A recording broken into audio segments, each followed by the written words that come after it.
예, 안녕하셨습니까? 반갑습니다. 욥기 23장 10절에 있는 말씀 읽도록 하겠습니다. 우리 잘 아시는 말씀, 욥기 23장 10절에 있는 말씀입니다. 읽겠습니다. 나의 가는 길을 오직 그가 아시나니 그가 나를 단련하신 후에는 내가 정금같이 나오리라. 2020년 이제 오늘이 마지막 안식일이 되었습니다. 지금까지 우리 모든 믿음의 성도님들을 인도해 주신 우리 하나님께 감사와 영광을 돌립니다. 올 한 해는 참 특별한 한 해였습니다. 매년 자연재해들과 사건 사고들이 있었지만은 이제 해를 거듭할수록 그 강도와 빈도는 더 강해지고 있습니다. 작년 9월부터 올 초까지 이어진 호주 산불로 인해서 10억 마리 이상의 짐승들이 죽었습니다. 자연은 완전히 황폐되었습니다. 또 우리 캘리포니아 산불이 이 36학교와 우리 36 위생병원을 향하고 있을 때에 우리 미주에 계신 모든 성도님들이 우리가 같이 기도했던 그 기억이 있습니다. 또 우리가 잘 알고 계신 한 장로님께서 이제 캘리포니아로 그때 이사를 하시고 새롭게 잘 준비된 집에 입주하시려고 준비하던 날에 그 산불로 인해서 집이 완전히 다 불에 타버렸다는 안타까운 사연도 우리가 들었습니다. 올해도 여전히 계속되고 있는 자연재해들과 특별히 이제는 웬만한 이 지진들 일어났다는 뉴스를 우리가 보고도 그렇게 놀라지 않습니다. 이것이 재림의 징조구나 하면서도 또 어딘가에서 지진이 일어났겠구나 하고 지나가고 있습니다. 세계 각곳에서 일어나는 화산 폭발들과 또 토네이도, 또 홍수 피해들, 남미와 또 남아프리카에서 메뚜기 떼들의 이 농작물을 습격함으로 인해서 이 식량 위기에 직면한 이 기근과 식량 위기에 직면한 나라들도 있습니다. 참 많은 재난과 사고들이 일어났습니다. 그러나 2020년 세계 최고의 화두는 단연 우리 코로나19 바이러스의 이 팬데믹일 것입니다. 보이지 않는 이 바이러스와의 전쟁, 작년 말부터 시작된 이 전염병이 지금 그 기세가 꺾인 것이 아니라 더 강력해졌습니다. 새로운 변종으로 인해서 더 강력해졌습니다. 사실 우리 3월 초만 해도 우리 조지아에서 1명, 2명으로 이렇게 시작된 이 코로나 환자가 이제 통계로 60만 명을 넘어섰습니다. 이 조지아에서만 1만 명 이상이 사망을 했습니다. 미국에서만 1900만 명 이상이 1900만 명 다 가까이 이제 확진자가 생겼고 33만 명이 넘는 사망자가 생겼습니다. 전 세계적으로는 거의 8천만 명이 환자가 생겼고 사망자만 175만 명이 넘었습니다. 우리와 믿음을 같이 했던 우리 얼마 전에 우리 한 장로님께서 이 바이러스로 주님 안에서 잠드셨습니다. 또 아까 우리 장로님이 강구에서 말씀하신 대로 우리 같이 믿음을 우리가 나누고 있는 우리 산드라 우리 성도님의 그 남동생이 아주 이 바이러스로 인해서 지금 아주 위중한 상태에 있습니다. 우리는 이러한 그 전염병과 재난들이 예수 그리스도의 재림의 징조임을 우리가 알고 있습니다. 그런데 우리가 알고는 있지만은 그 재난과 사고들 그리고 위기들 속에서 우리와 함께 하신다고 한 하나님께서 과연 어디에 계시는 것일까요? 우리와 함께 하신다고 하신 그 하나님께서 이 위기와 재난들 속에서 어디에 계시는 것일까? 지금 무엇을 하고 계시는 것일까? 그냥 예수님께서 재림의 때만 기다리고 계시는 것일까? 우리가 성경 말씀에 의하면 결코 그렇지 않습니다. 그렇다고 하나님께서 이런 위기의 때에 그렇다면 어디에 계시는 것일까? 우리 코로나와 이 재난의 위기 속에서 이 믿음의 성도들이 고통을 받고 있습니다. 믿음의 가족들과 믿음의 성도들이 같이 하나님께 간절히 기도하고 있는데도 하나님께서는 보이지 않는 것 같다고 말씀하시는 분들이 계십니다. 어떤 분들은 이 코로나에 감염되지는 않았지만은 이 바이러스의 영향으로 이 직장을 잃고 이 경제적인 위기에 직면해 있는 분들, 또 어떤 분들은 자유롭게 활동을 하다가 이제 활동에 제한이 생기고 그렇게 되면서 마음이 우울해지고 이 불안한 가운데 몸과 마음이 고통을 받고 계신 우리 믿음의 가족들, 하나님의 자녀들이 그렇게 고통 속에 있는데도 하나님께서는 보이지 않고 그분을 느끼고 싶은데 느끼지 못하고 있습니다. 그런 와중에 하나님의 성전에서 우리가 모여서 같이 경배와 찬양과 예배를 우리가 드려야 하는데도 우리가 그렇게 하지 못하고 있습니다. 그렇게 하지 못한 시간이 10개월이 다 되었습니다. 이제 1년이 다 되어가고 있습니다. 전쟁 때에도 우리 어르신들은 경배하기 위해서 교회에 모여서 예배를 드렸는데 지금은 전쟁 중도 아닙니다.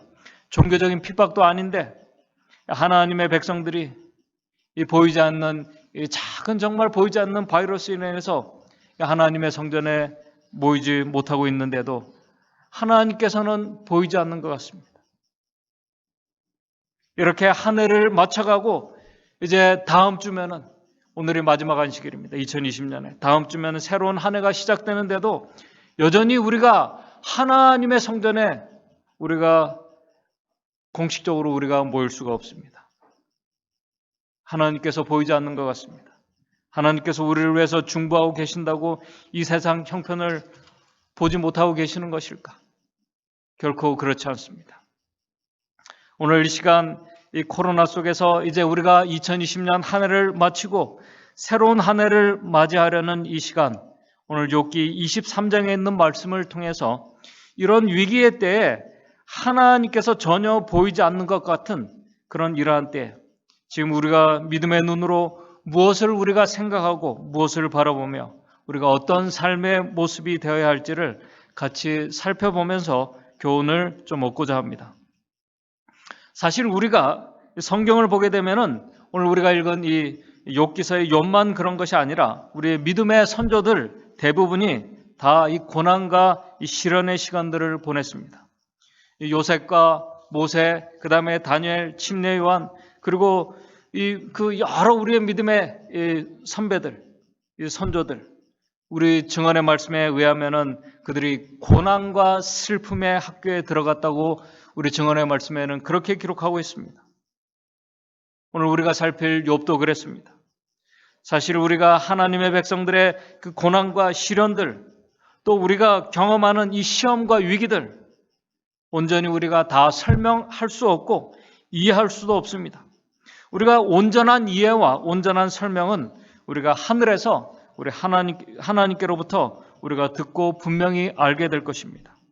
그러나 중요한 것은 바로 그런 고난과 위기와 이 불안할 때에 우리 믿음의 선배들이 무엇을 생각하고 무엇을 바라보고 어떤 삶을 살았는지를 아는 것은 우리에게 중요합니다. 왜냐하면 믿음의 조상들이 그들이 믿는 대로, 그들이 믿는 그대로 이루어졌기 때문에 그렇습니다. 욥도 마찬가지입니다. 욥도 자신이 믿는 대로 그대로 다 이루어졌습니다. 먼저 우리가 잘 아시는 것처럼 이 욥의 상황을 간략하게 잠깐 정리하면서 말씀을 시작하도록 하겠습니다. 여러분이 잘 아시는 것처럼 욥기 1장을 보게 되면은 하나님과 이 사단과의 대쟁투로 인해서 욥이 정말 아무것도 모르는 채, 욥은 정말 아무것도 모르는 채 그의 모든 재산을 다 잃었습니다. 마치 오늘날 우리가 당하는 어떤 자연재해로 인해서 가족 경제가 완전히 망하는 것 같은 그런 그것보다 더 심한 상황이 되었습니다. 사랑하는 자녀들 다 잃었습니다. 성경은 이런 참사가 정말 이 비참한 이 참사가 하나님과 사단 간의 이 선악간의 대쟁투에서 비롯되었음을 그 배경을 설명하고 있습니다. 그런 고통과 슬픔의 때 같이 위로하며 함께해야 할 그의 아내가 이 남편을 이 욥을 떠났습니다. 그런 절망적인 그 상황에 있는 욥을 사단이 또 쳤습니다. 우리 욥기 2장 7절을 보게 되면은 발바닥에서 정수리까지 온몸에 악창이 났다고 이렇게 말씀을 하고 있습니다.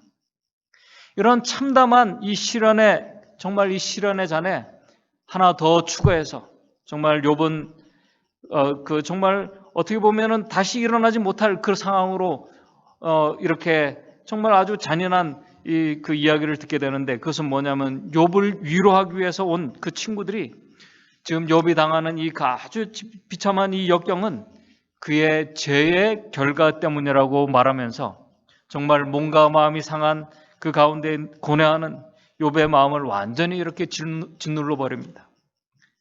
욥의 마음은 마치 자신이 이 세상에 완전히 아주 이 비참한 상태로 벌어진 그런 상태로 있는 것 같았습니다. 그럼에도 욥은 용기를 내서 하나님께 이렇게 구합니다. 욥기 10장 2절을 보게 되면은 10장 2절에 욥기 10장 2절에 이렇게 말합니다. 내가 하나님께 아뢰오리니 나를 정죄하지 마옵시고. 그 친구들로 인해서 자기는 정죄받는 것으로 느꼈어요. 그렇기 때문에 하나님 나를 정죄하지 마옵시고 무슨 용고로 나로 이렇게 더불어 쟁변하는지 나로 알게 하옵소서. 욥은 지금 자신에게 왜 이런 비참한 아주 이런 참사가 일어났는지 그 이유만이라도 알고 싶다는 것입니다. 그래서 하나님께 질문을 하고 답을 얻으려고 노력을 합니다. 그러나 하나님의 대답이 없습니다. 마음은 더 혼란스럽고 불안해집니다. 그렇게 욥기 23장까지 오게 됩니다. 욥은 지금 상태가 얼마나 힘든지 욥기 23장 2절에 이렇게 기록을 하고 있습니다. 23장 2절입니다. 내가 오늘도 혹독히 원망하니 받는 재앙이 탄식보다 중함이니라. 여기 우리 킹 제임스 버전에 보게 되면은 내가 받는 이 재앙이 탄식보다 중하다는 그 말씀을 우리 킹 제임스 버전에는 내가 얻어맞음이 지금 이 비참한 상황을 하나님께 얻어맞은 것으로 그가 생각을 했어요. 내가 얻어맞음이 나의 탄식보다 더 무겁다고 그가 지금 고백을 하고 있습니다. 그렇기 때문에 욥은 23장 3절에 욥기 23장 3절에 내가 어찌하면 하나님 발견할 곳을 알고 내가 어떻게 해야지 하나님 그분을 찾을 곳을 내가 알겠습니까? 욥도 오늘 우리처럼 하나님 도대체 어디에 계십니까? 제가 지금 이러한 비참한 상태에 있는 거 하나님 다 아시죠? 그런데 지금 하나님 어디에 계십니까? 욥에게도 하나님이 보이지 않는 것입니다. 욥에게도 하나님이 보이지 않아요.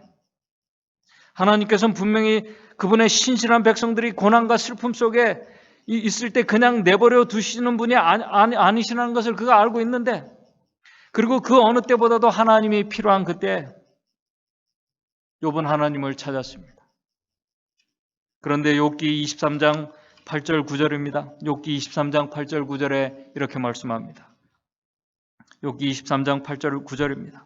그런데 내가 앞으로 가도 그가 아니 계시고, 하나님이 내가 앞으로 가도 그가 아니 계시고 뒤로 가도 보이지 아니하며, 이 말씀을 우리 킹 제임스 버전에 보게 되면 뒤로 가도 그분을 감지할 수 없다는 것입니다. 느낄 수 없다는 것입니다. 그 하나님을 전혀 느끼지 못하고 있는 것입니다. 어떻게 해야 합니까? 9절입니다.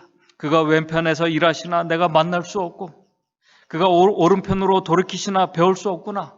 이 배울 수 없다는 말씀을 우리 킹 제임스 버전에는 자신을 하나님께서 감추시니까 그분을 볼 수가 없다는 것입니다.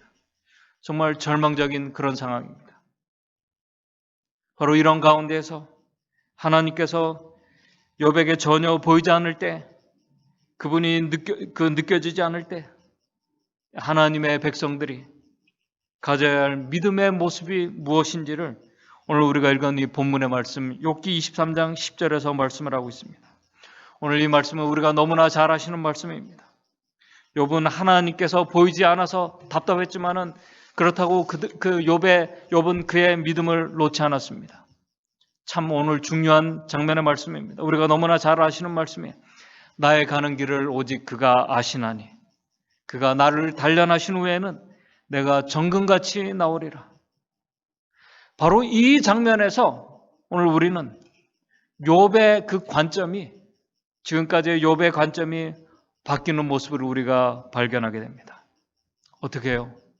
지금 자신의 관점에서, 자기 중심적인 그 관점과 자기를 보는 그 상황에서 하나님의 관점으로 지금 욥이 그 생각이 바뀌고 있습니다.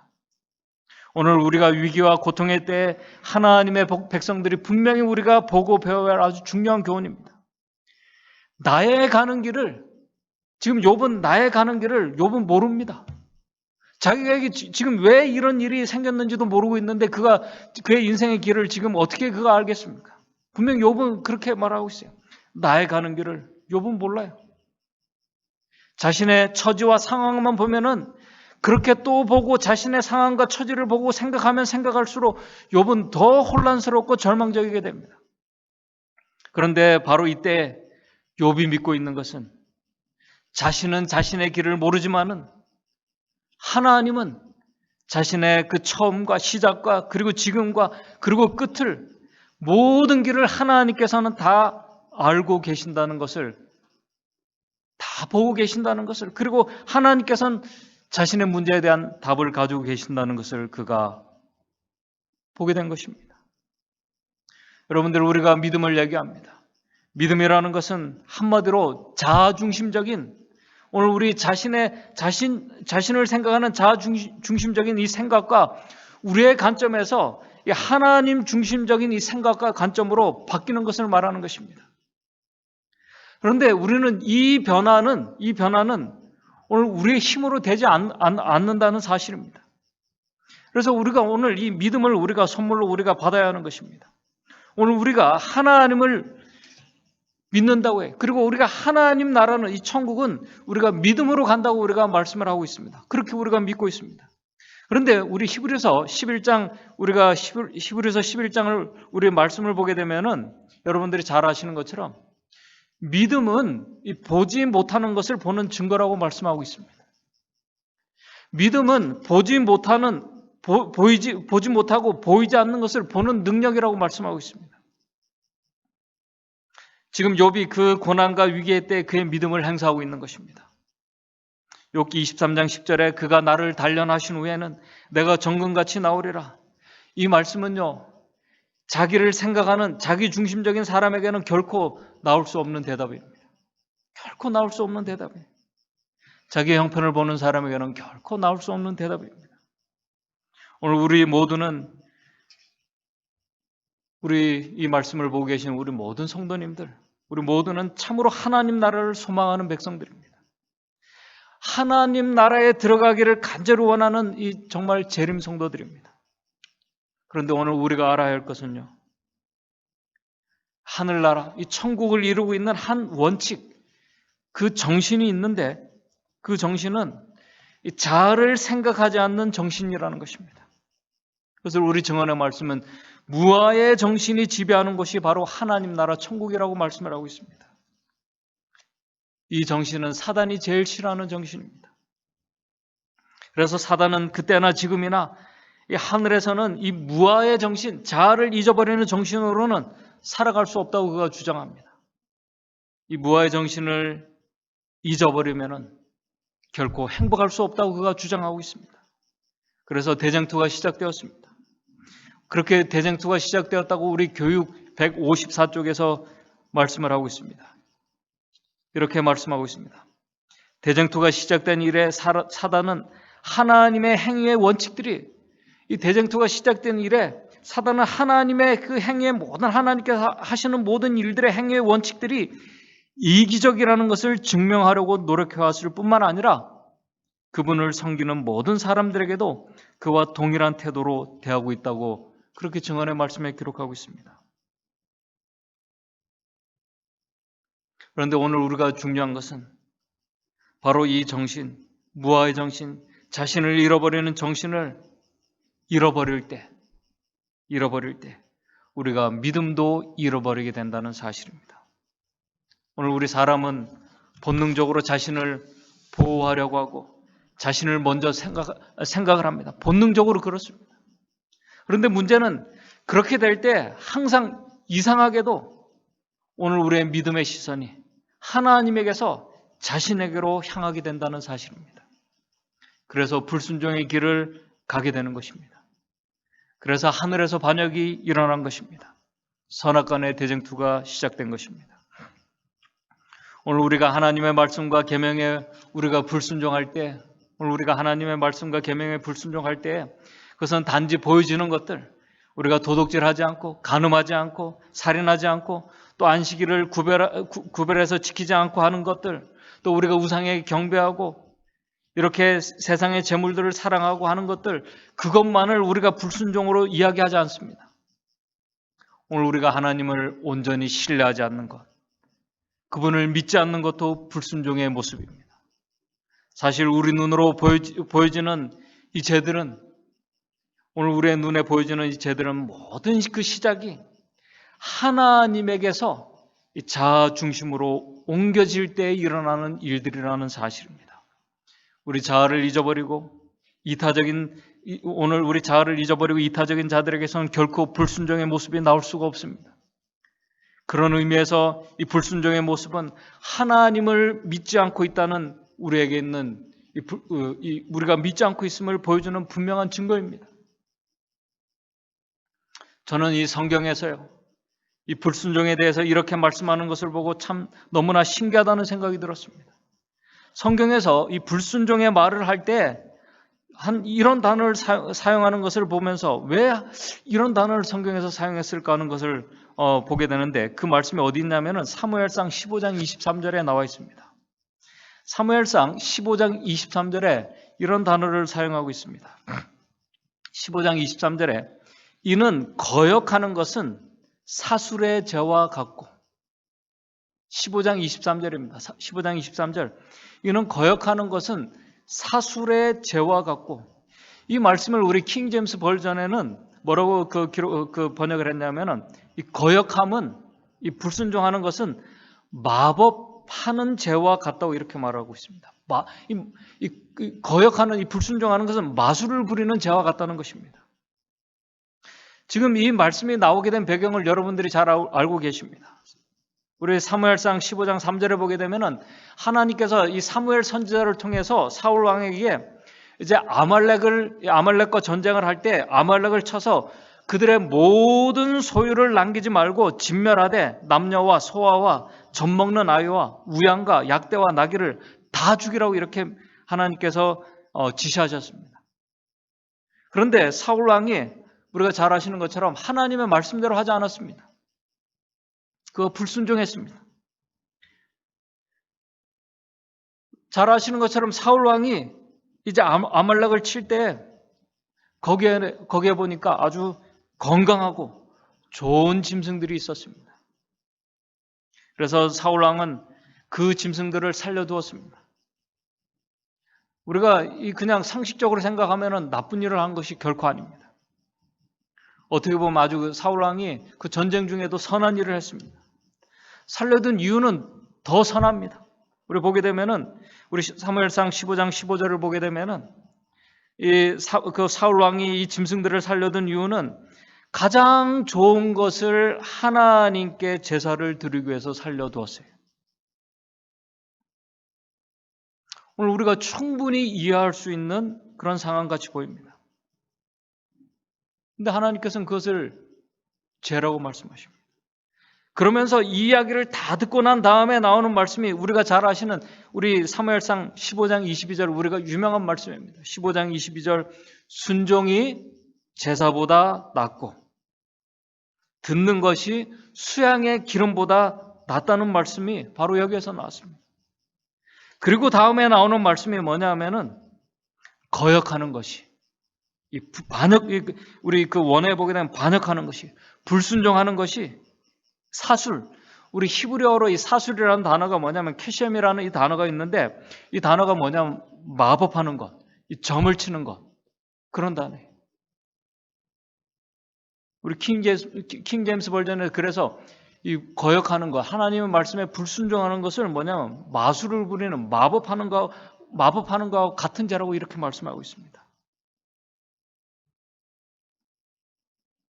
사울 왕의 지금 이 불순종의 이 사울 왕의 이 선한 의도, 이 가장 좋은 것을 하나님께 드리려는 그 왕의 선한 의도로 그가 불순종한 것이 뭐냐면 마술을 마법하는 죄와 같다는 것입니다. 참 희한한 말씀 아닙니까? 그죠? 희한한 말씀.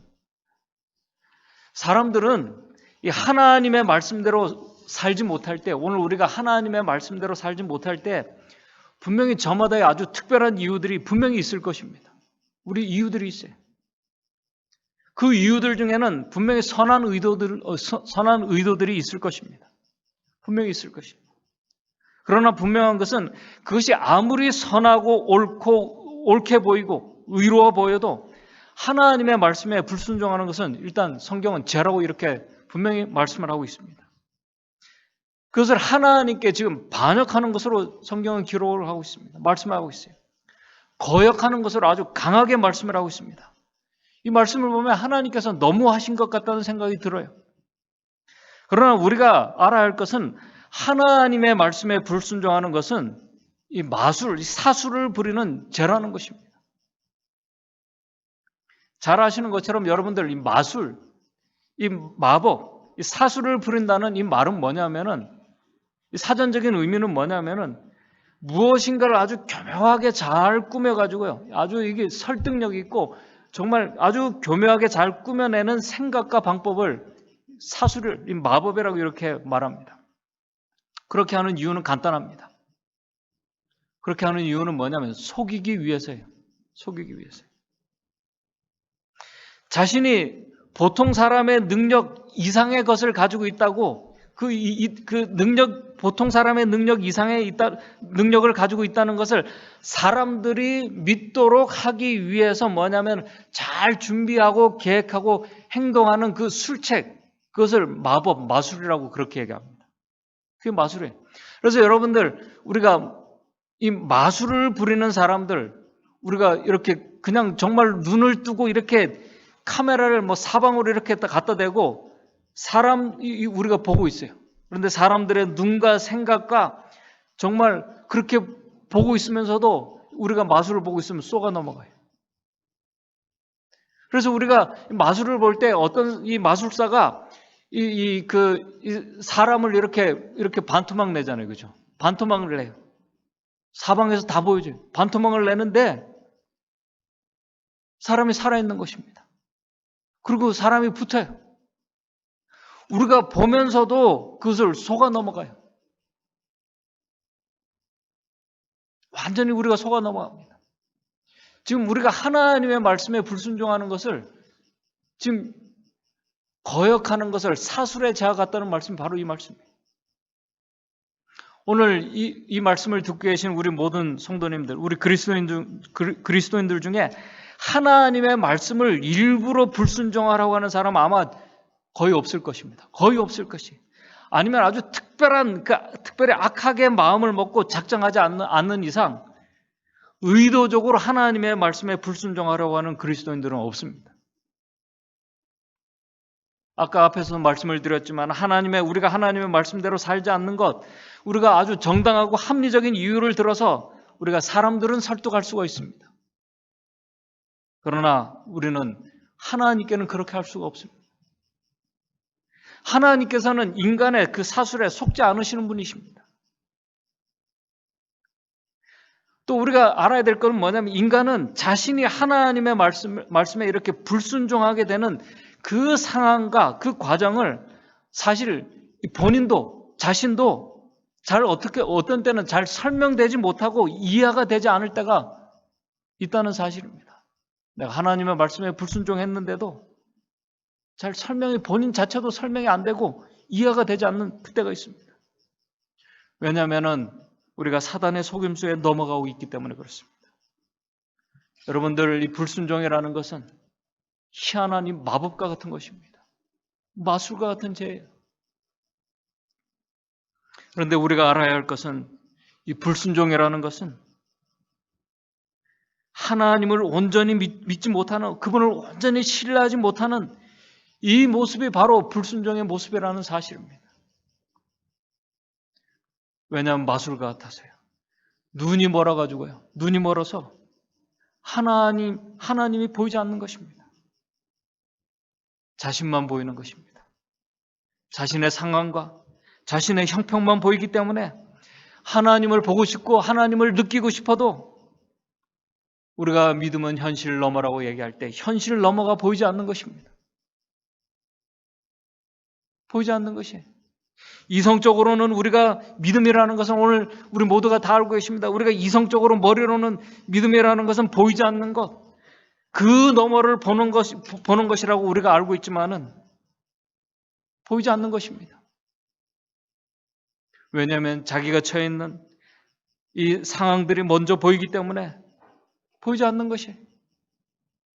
그래서 마치 마술에 홀린 것처럼 현실 너머를 보지 못하게 되는 것입니다. 하나님을 온전히 신뢰해야 되는 것을 우리가 알고 있습니다. 알고 있는데 온전히 신뢰하지 못하는 것입니다. 우리 교회정한 상권 357쪽에 이렇게 말씀하고 있습니다. 여기에서 우리가 빛과 증거로부터 돌아서는 인간의 마음을 가리워 버리게 될 눈먼 상태에 대한 현저한 예정을 우리가 발견하게 된다. 여기서 우리는 왕관 반역의 힘을 보며 그것을 정복하기가 얼마나 어려운지를 발견할 수 있다. 그렇기 때문에 오늘 우리가 기도해야 하는 것입니다. 오늘 우리가 간절히 기도해야 돼요. 우리가 성령의 능력을 구해야 하는 것입니다. 우리의 자아를 비우고 우리 예수 그리스도께서 우리의 마음속에 들어오실 수 있도록 우리가 구해야 됩니다. 우리의 마음이 예수님의 마음으로 채워질 수 있도록 우리가 기도해야 하는 것입니다. 그래야만 우리가 믿음의 눈으로 마치 우리 스데반같이 우리 스데반이 순교하면서도 정말 어떻게 보면 그 비참한 인생이에요. 실패한 인생으로 그가 끝나는 것 같이 보이지만 그가 순교하면서도 그가 하나님의 영광과 예수께서 하나님 우편에 서신 것을 우리 사도행전 7장 55절에 그가 볼 수 있게 된 것입니다. 이 기독교는 자아를 비우고 자아를 잊어버리고 그리스도께서 우리 안에 채워지는 종교입니다. 우리 안에 살아계시는 종교입니다. 오늘 우리는 믿음의 눈으로 보이지 않는 하나님 나라와 그분의 사랑을 보아야 된다는 것을 우리가 알고 있습니다. 우리가 이성적으로. 우리가 영원한 세계를 볼 수 있는 믿음의 눈을 가져야 한다는 것을 우리가 알고 있습니다. 오늘 우리는 우리를 위해서 지성소에 중보하고 계신 예수 그리스도를 생각하고 바라봐야 한다는 것을 알고 있습니다. 그런데 우리가 그러기 위해서는 먼저 우리가 하나님의 아들을 봐야 돼요. 하나님의 아들을 봐야 돼요. 이 십자가에 달리신 그 어린 양 예수 그리스도를 바라봐야 돼요. 하나님의 그 아들, 우리 빌립보서 2장에 말씀하고 있는 것처럼 자아를 비우신, 자신을 완전히 비우시고 우리의 인간의 몸으로 오신 그 하나님의 아들을 우리가 보아야 돼요. 자신을 완전히 비우시고 그 십자가에 달리신 예수 그리스도를 우리가 바라보아야 할 때, 그분을 우리가 이 십자가에 달리신 그 어린 양을 자신을 완전히 비우신 그 예수 그리스도를 우리가 바라볼 때, 오늘 우리의 구원을 위해서, 우리의 생명을 위해서 모든 것을 아낌없이 온 우주를 다 주신 하나님의 그 사랑을 우리가 조금이라도 볼 수 있고 이해할 수 있게 된다는 사실입니다. 바로 지금 이 순간 정말 위기의 때, 혼란스러운 이때, 오늘 우리가 매일 매 순간 우리가 바라봐야 될 그 주제입니다. 십자가에 달리신 하나님의 아들, 그분을 바라볼 때 우리는 우리를 위해서 중보하고 계신 예수 그리스도, 더 좋은 중보자를 우리가 볼 수 있게 됩니다. 그분의 사랑을 우리가 그때 느낄 수 있게 되는 것입니다. 예수 그리스도를 볼 수 있고 우리를 위해서 준비된 하늘을 우리가 생각하게 되고 우리의 눈이 열려서 그 하늘을 우리가 바라보게 되고 하늘을 생각하고 감사한 마음이 우리 마음속에 생기게 되는 것입니다. 힘이 우리 가운데 능력이 생기게 되는 것입니다. 오늘 우리가 위기와 혼란스러운 이 고통의 때에 우리가 바라봐야 할 주제입니다. 예수 그리스도를 깊이 묵상하고 바라볼 때 우리에게 온전한 믿음이 생기고 순종하는 힘이 생기게 됩니다. 그때 우리가 불순종의 마법에 현혹되지 않는 눈과 힘을 우리가 얻을 수 있게 되는 것입니다. 오늘 우리도 이 코로나가 창궐하고 재난이 증가하는 이 위기에 대해 하나님께서 전혀 보이지 않는 것처럼 느껴질 때 우리 자아를 비우신, 우리 자신을 비우시고 이 세상에 오신, 그리고 우리의 죄를 지시고 십자가에 달리신 예수 그리스도를 우리가 깊이 묵상하고 생각하게 되시기를 바랍니다. 그리고 우리의 자아를 비우시고 그분께서 우리 안에 살아가도록 하시게 하는 성령의 임재를 구하게 되시기를 바랍니다. 그거 말고는 우리가 얻을 수 있는 답이 아무것도 없습니다. 그때 우리도 욥처럼 오늘 우리의 가는 길을 우리가 모르지만, 오늘 우리가 몰라요. 우리 가는 길을 우리가 모를 수 있지만, 또 우리가 살아야 할 이 세상에서 일어나고 우리가 당해야 할 일들을 우리가 모르지만, 그 모든 것을 다 하시는 하나님께서 계시고 그분께서 우리를 욥과 같이 더러운 우리의 그 불순물들을 오늘 우리에게 시련과 고통을 통해서 다 제거해주고 계심을, 그래서 정금으로 만들고 계심을 우리가 믿을 수 있게 된다는 사실입니다. 이제 제가 말씀을 정리하도록 하겠습니다. 믿음은 자아를 보는 힘이 아닌 보이지 않는 하나님의 아들을 보게 하는 힘입니다. 보이지 않는 그분을 온전히 신뢰하게 하는 힘입니다. 믿음은 우리의 생각과 관점이 아닙니다. 하나님의 아들의 마음으로 이해하고 보는 힘입니다. 이 힘은 구하는 자들에게 값없이 선물로 주어집니다. 욥도 하나님을 만나고 싶었습니다. 하나님을 느끼고 싶었습니다. 그러나 고통스럽고 혼란스러운 시기에 욥에게도 하나님께서 보이지 않았습니다. 그럼에도 그는 하나님을 계속 찾았습니다. 그분을 만날 수 있도록 구했습니다. 그때 욥은 자신의 아주 비참한 형편을 보지 않게 되었습니다. 자신을 보는 것이 아니라 이제 자신을 정금으로 재련하고 계신 하나님을 그가 보았습니다.